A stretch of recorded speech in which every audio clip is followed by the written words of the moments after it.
Novinkou tohtoročnej feratovej sezóny sú tzv. Pobytové balíčky, ktoré boli vytvorené v rámci kampane Nitra, mesto, ktoré lezie. V rámci jedného pobytového balíčku má návštevník možnosť vyskladať si svoj viacdňový pobyt v Nitre.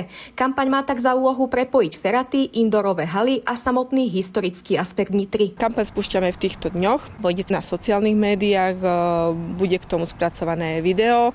Okrem Slovenska chceme túto kampaň zasiahnuť aj do zahraničia, čiže okolité krajiny. My sme vlastne už aj keď sme tie feraty plánovali, tak sme predpokladali, že ten, kto pôjde na tie feraty, tak už keď to bude, tak si pozrie aj ďalšie krásne miesta v Nitre. Podľa nitrianskej organizácie cestovného ruchu má byť kampaň Nitra, mesto, ktoré lezie, hlavne spôsobom, akým zvýšiť turistický záujem o Nitru. Feraty majú určite obrovský význam s tým, že vďaka feratám sa Nitra posúva ďalej, objavujú naozaj ľudia, ktorí lezú. Môžu navštíviť hradný areál, hradný komplex, môžu navštíviť Kalváriu, povedzme aj ďalšie krásne miesta, ktoré máme. Celkový záujem o lezenie na feraty podľa nitrianskej organizácie cestovného ruchu rastie. Rastúci záujem pritom zaznamenali aj u rodín s deťmi. Približné štatistiky hovoria o skoro 7 000 návštevníkoch v minuloročnej sezóne. Konkrétnejšie čísla návštevnosti má však podľa Nitrianskeho horského spolku zabezpečiť nedávno osadený kamerový systém na Zobore. Zatiaľ nemáme z toho žiadne výstupy, takže do budúcna očakávame nejaké presnejšie štatistiky.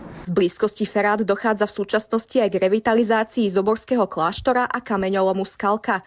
Ku vzniku ďalších feratových trás však podľa vyjadrenia Nitrianskej organizácie cestovného ruchu aj Nitrianskeho horského spolku v blízkej budúcnosti nemá dôjsť. A teraz už máme pokryté vlastne takmer všetky stupne od teda najjednoduchšej náročnosti od Ačka až po Ečko. Soňa Charvátová, televízia Nitrička.